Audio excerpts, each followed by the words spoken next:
Check. Ikaw niya. Pumunta na ba yun sa true church? Wala na. So last na lang yun. Ako na lang yung taliyon. Okay. Atong topic karon pagpanguros. Kung kapantay mo, wala ko nakatilag cross. Okay. Ang cross niya akong gigamit kanito pag ulang, akong gihatag sa kining panahon. So, ito pong panahon makapalit-palit otro. Kaya ako i-share sa inyo ang usa di katao ng mupana. Samot akong na-absorb niya ang prayer. Dili din sa maglisod sa iyong kamatayan. Kaya so kada wala pa ito gisulog sa iyang cross kami mo ito nag-prayer ito. Nakakalawat na siya, nakasagdalanan na siya, then last na lang ang service prayer. Kami ang last. Niya, sa wala itong sulog itong cross, magputong daw siya, medyo exit na ito siya, pero gapugnan sa mga parinte, natabangon siya ba? Pero sukat na nasa iyang cross, kalma na siya, hindi na siya mag-convulsion. Moto nga, exit na sila, ikikan sa hospital, pahingon sa balay, pagkabot sa balay, wala na siya i-atake, so, murang na, ang pag-ampok na ito, makatabang, alang sa, usa ka importante, na madungog ang itong pag-ampok, alang sa may panaw na ito may so, over prayer. So, medyo, bugat ang dugo na ito, nakapati ko sa mensahe ba, nagdawang man sa kapag-abot mo, wala na dito siya. Pero ang cross ko kanyan, kapit na po sa military cross. So, atong nasbutan karon ang gahom sa cross. No?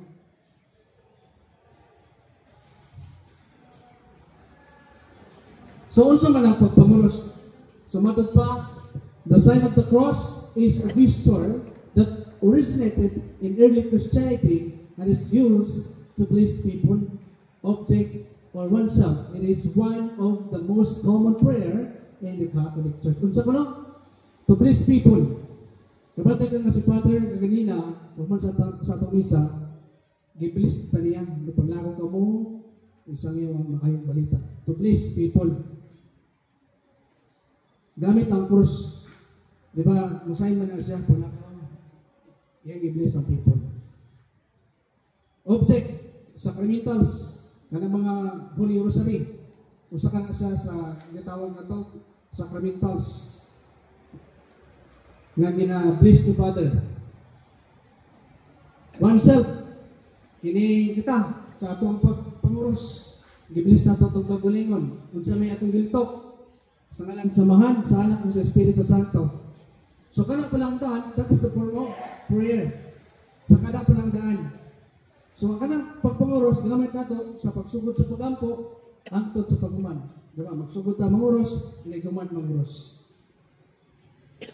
Ang timaan sa cross o sa mahinungdanong lihok sa kristanismo, ilabi na sa katolikong simbahan, puno sa kahulugan o tradisyon. Unang kabantay mo, nga ang cross gyud sa usa ka simbahan ganitong kapilya, anagid sa tunga ibutang tungod kay ang sentro sa Kristohanon nga pagtulunan ang cross ni Kristo. Crucifix. Sentro gyud ibutang. Unya gani kanang maakita sa dalan unya na simbahan, manguros. Nagpasabot kita nagtahod sa balaan nga simbahan nagituko ni Kristo. Kay kini nga simbahan ipakamatyan sa atong Ginoong Hesukristo. Amen. Holy Cross is also powerful tool for exorcism and deliverance. So mo kini gigamit ni Father Darwin sa pag-exorcise, pag-deliverance. Hadlok yawa ani. Munang matinga ka sa itong mga igsuong nga protestante, nga dito ay dita nila ang cross kay hadlok pa sila. Sign of the cross history. No, brief history. Sa early Christian, the sign of the cross was used in the earliest century of Christianity. Pagsugod pa lang sa Kristiyanismo, may matod pa sa kisbutan kaginian ni Padre Leo, dahil sa Mateo 19:19, yang idili mo diri sa yuta, idili usab sa langit. Pinagkikang Pedro ang giyatagan ng gabi. So kaya nga paagi ito masaktan nga tunay authority si San Pedro sa pagpanudlo sa simbahan. Unya mao man ang gitudlo sa simbahan ang paggamit sa balaan ng krus. Unya sa year of the Lord 201 sa 3rd century, the apostolic tradition and the 3rd century tradition directed to use the sign of the cross during baptism, before and after prayer, and in times of temptation. Sa kuno, panahon sa bunya, gigamit ang cross sa tuig 201. O panahon sa pag-ampo, ingon man sa mga tentasyon, kaya bitaw na pandol ka, ha? Magmunguros na yun ba? Muna yung dito batasan ng Katoliko, na pag napandol ng oros, ayaw mo pumalikas, pumuros ito. Iban na ba may ipando lang gani ang malikas na yan. Ha? Dapat manguros kayo para palayo yun ang palayo ang dautan. Kana gani na madisgrasya. Talagsara mo kita mga kabante nga na disgrasya. Pero si bako lang tao disgrasya. Kaya manguros na kita. Manguros kita dali para malupa na yawa. No? Nindot kaya nga wala pa na disgrasya. Manguros na para may disgrasya. Di ba? Sakto dali. Manguros na daan para wala yung sagar manay magahi. Mag-apong yun. Mag-rosary, ay lakaw. Manguros, dali, dili na karosari kay pila ka oras lang, 40 minutos. Sa ka-oras kayo lang man, may malandong pa man. So manguros na mga po dito, dali. Maglamit na sa krus. Ano yan? Sa tuig 155, nga to sa 220, in the year of the Lord, Tertullian wrote the Christians made the sign of the cross on their forehead in all aspects of daily life. Sa kuno, sa tanang aspeto sa itong kinamoy, mo gamit kita sa cross. Muna ang gisulat ni Tertullian na to endorse Christianity nga mo gamit kayo sa cross ni Kristo. Sa atong dili aspect of life, kanang muga sa plato panguros. Kanang isa-usa nga gimbuhaton sa atong kinabuhi. Magkaon, di ba? Matulog, manguros, magampo. Kaya kailangan mo pagpanguros na sa form of prayer man siya. So pagpanguros ni mo diya, literally, nga nagampo ang tao. Amen? Amen. Sa tuig 210, nga sa 258, si Saint Brent and other early church fathers used this sign of the cross. So kanang mga tuiga, gigamit sa mga church father. Ano sa mga church father? Mga kaparian, mga obispo, mga kaparian, mga diakon, tanan. Gigamit ang sign of the cross. Ingon man ang itong church father. Karon, sa sign of the cross, significance. Kung sa kuno ka-importante, ang paggamit sa cross. Una, the sign of the cross marks Christian as belonging to Christ. So kana di atong pagpanguros, atong ginapakita nga kita kabahin ni Kristo. Amen? Sunod, it reminds Christian of their baptism. Sa atong bunya, gigamit ang cross o kining cross na pinundog sa ato ang bunya. Unya sa atong bunya nakadawat kita sa virtue. Unsa kita nga virtue? Paghahari, pagkapari, o pagkapakita. Ang paghahari as a leader. Di ba? Kita mga leader mo kita, duman na itong seminar, mga leader mo, nagkipinas po ito. Amen? Pagka-leader. Pagkapari, ang pagkamagsasangyaw. Pag-ampo, ikaw isa mampo nga Kristohanon. Pagkapari, muna itong virtue, pagkamampo. Sunod, pagkapubita, nasayot kita sa umabot niya panahon. Kita, pagkapanahon. Nasayot kita sa umabot niya panahon. Nasa katapusan sa atong ginabuhi. Namatod pa sa Hebro 9:27. Kinanglan, mamatay ang tao. Adit siya, pag-rock na. Munang ayang hadlok, so mamatay. Gamita ang cross ni Kristo, ay magluwas ka natin. Kaya kini cross at yun ay gahom ni Kristo. Sunod, it is the provision of faith in Christ. Pag may utang provision, master ba? Kabulog yung anak. Kung saan paggamit ng cross. Ato nang napalit sa itong kinabuhi. Ang cross nga ito kidala-dala. Dala-dala ang cross. Naganon simbolo sa cross. Pwede problema, pwede grasya. Pero ang usa ka taong alagad, may sugol bisan sa mga problema. Bisan sa mga cross sa kinabuhi. Apan, parisan sa cross ni Kristo, magmadaogon kita. Amen? Niya, it is the weapon against the devil. Magkuptan kita itong nagunay cross at itong ginabuhi, mapagsulayman o mga mayong butang. Tungod gay, gahom kini, niya mundagan ang mga yawa. Amen? Unsaon man nato pagpanguras?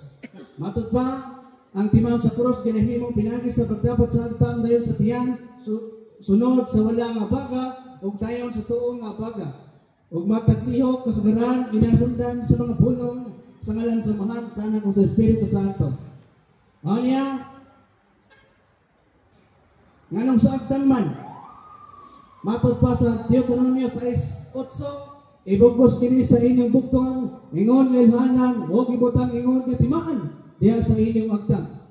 Auga ang pinatayag 2:4 nagaingon, makahilabot lamang sila sa mga tao nga walay patik sa silyo sa Dios diya sa ilang agtang.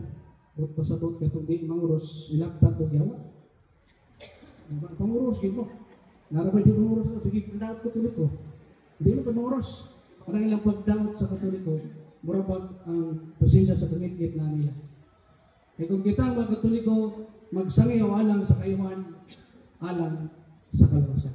Dili sa pagdaot. Kabantay mo Katoliko ng daot o nagrilan na. Kaya ang dito ko ni Kristo, inumanan bangsa, dugmo. Amen? O niya, sa pinadayag 22:4, makakita sila sa naong niya o ang iyang ngalan isulat diha sa ilang agtang. Kani makita sa dagway sa atong Ginoo nga kasbutan sa lain sa kasulatan nga si Kristo ang dagway sa dili makita nga Dios. Makita ka Ginoo. Kanang mga answered prayer kinsa diri nagampo nga gitubag ilang pagampo. Salamat kayo sa iyong pagampo nga gitubag sa Dios kanang sa pagkamapinubsanong pagampo. Tubagon sa Dios ang atong ipangayo. O makakita kita sa dagway sa Dios.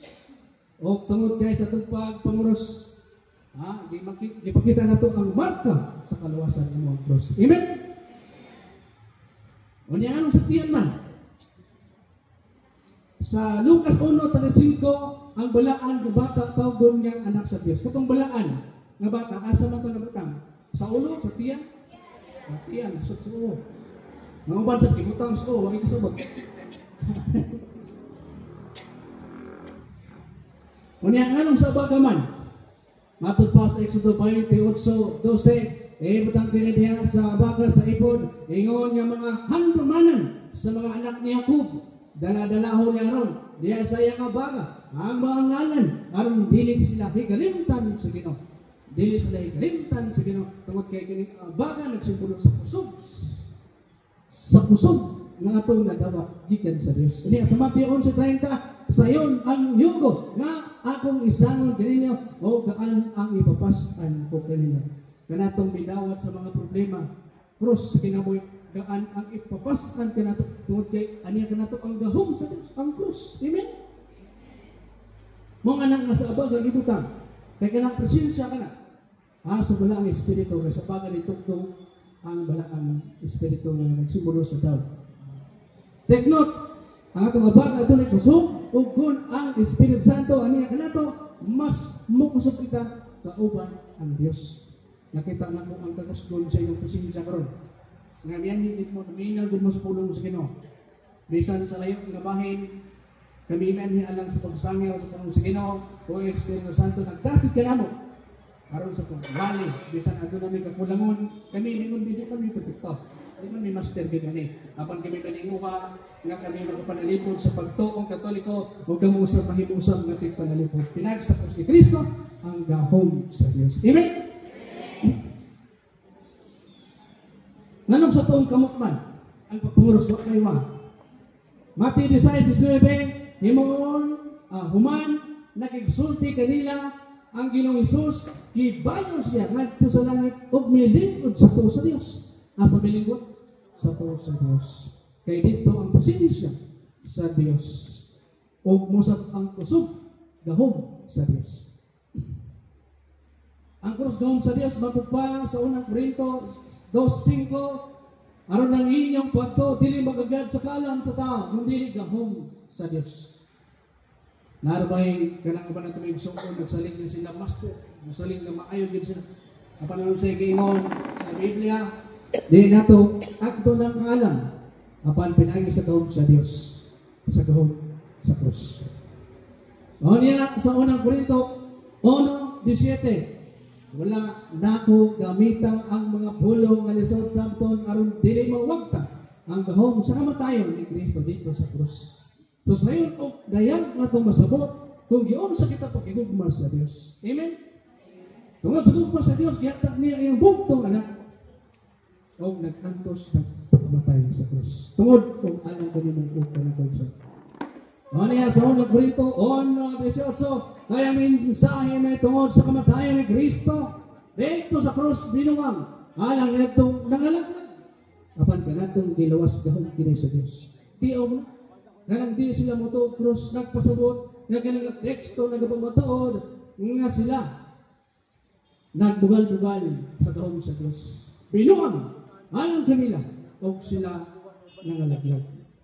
Apan aron di kita malaglag atong tuhan ang gahom sa Dios. Kay gini ang tuyok nganong naa kita karon diri. Amen. Matag Katoliko adunay cross nga naman. Tungod sa rason na principal symbol of Christianity, no? Principal symbol of Christian religion, recalling the crucifixion of Jesus Christ and the redeeming benefits of His passion and death. So makaluwas nitong pagkantos ni Kristo. Kung ang iyang kamatayan usap, makaluwas ganito. Kaya sa iyang kamatayan, gibuntog niya ang kalibutan. Symbol, no? To recall. Dahil, pag hinumdom sa pagpasakit o paglansang ni Kristo, sa unang Pedro 3:18, kay si Kristo namatay sa mga kasalamang tungod sa atong mga sala. Ang matarong alang sa di matarong. Aron pagdalagan nato ngadto sa Dios. Di ba tayo siya ingon nga tao apan gibanhaw diya sa Espiritu. Si Kristo miuban sa mga makasasala o gipaninglag si Kristo nga siya usab makasala. Mura ba ganabang bidiya ba nga gusto mo dako kog adik, nagpadik-adik aron makadako kog adik. Si Kristo nagluwas kanato nikig-usa sa mga makasala. Aron niya tanang makasasala maunsa maluwas. Amen? Atong palakpakan ang Diyos niya. Okay, ang Diyos na yung baka na ito.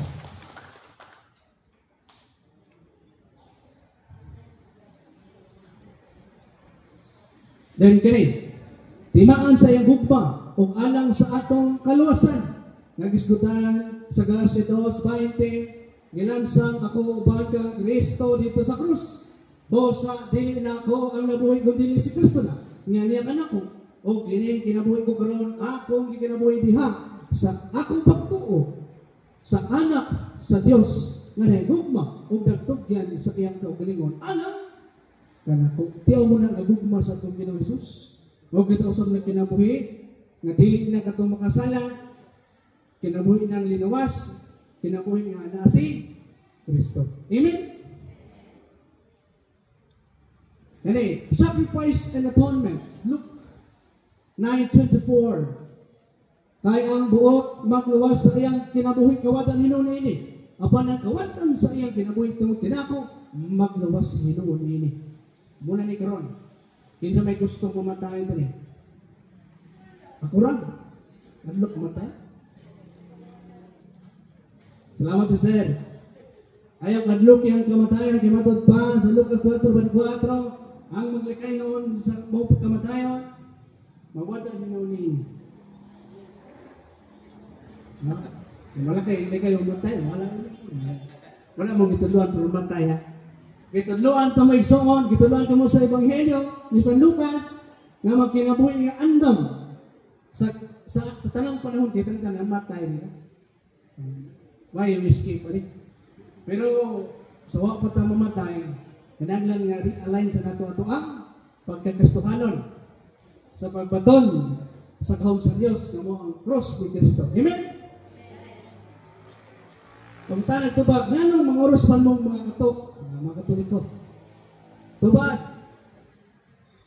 Diya sa Catechism of the Catholic Church 1668, sa last paragraph, they always include a prayer, often accompanied by a specific sign, such as laying on of hands, and sign of the cross, or sprinkling of holy water, which we call baptism. Kaskutan ng saab sa Galatia 6:14, kapanalang kanako po si karbon lamang ako sa cross atong Ginoong Hesus Kristo, kay pinagis ang iyang cross, patay ng kalibutan. Alang kanako o ako patay ng alang sa kalibutan. Tungod sa pagpapasala sa mga tao, maskin sila tuhi apan patay. Apan pinagis sa pagduon nila sa cross ni Kristo, mabuhay sila. Tungod kay ang cross ni Kristo ato na igahom. Take note, ang mga protestante dili gato cross, ganito nila ang Galatia 3:13. Apan giluwas kita sa Dios sa tulo sa balaod pinagi sa paghimo sa iyang kaugalingon nga tinunggo sa Dios si bisan kinsa nga bitayon sa cross alang sa mga saksi ni Jehova poste kay sa namin sa Kristo. Kini nga pagtulunan ang tanang makasala kaniadto sa karaang panahon ibitay gayud sa kahoy. Mo bitaw nga mingon ng mga tao ilansang siya sa krus, ilansang siya sa krus. Wala sila masayang sa ilang gisulti. Giboy-an yun si Barabas. Apan sa katinuod, nga way sa si Kristo, dili utang angay, ilansang sa krus. Apan tungod sa inyong mga sa pinanglan, mamatay si Kristo. Aron pagbuntog sa kalibutan. Huwag mo ka na, ang gahom ni Kristo diya sa krus. Amen? Kita ang mga Romano Katoliko, laom ang pagtuo, bahin sa krus. Tungod kay Galatia 2:20 nagayon, ginan sa nga kauban ng Kristo. Dito sa krus, busa dili na ako ang nabuhay kong dili, si Kristo na, nga niya ka nato. Panapos! Kuratan ka na. Illustration, grafting as an example of why Jesus died for us.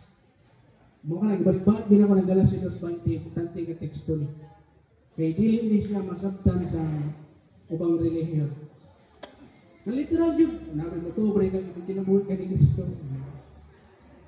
Makasala ka ng tanan, ako ang pinaagi sa krus ni Kristo, ang atong kaluwasan, iyang daton sa iyang pagsaka sa langit. Kung kita usap sa katapusan sa itong kinabuhi, mabanhaw o malawas.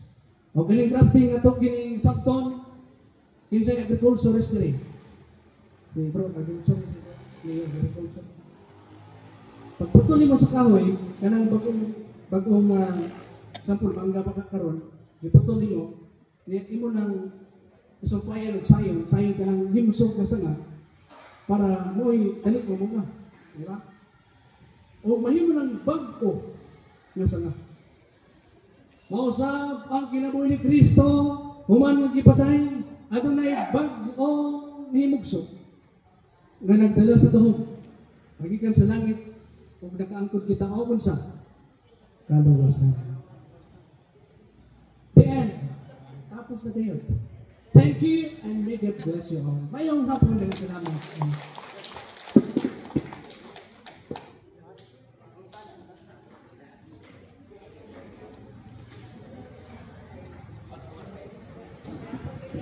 Okay, salamat no. Nay pangutana, duha lang ka pangutana. Wala na binaligo. Sige. Muna dawat ko tag duha ka pangutana. Sige.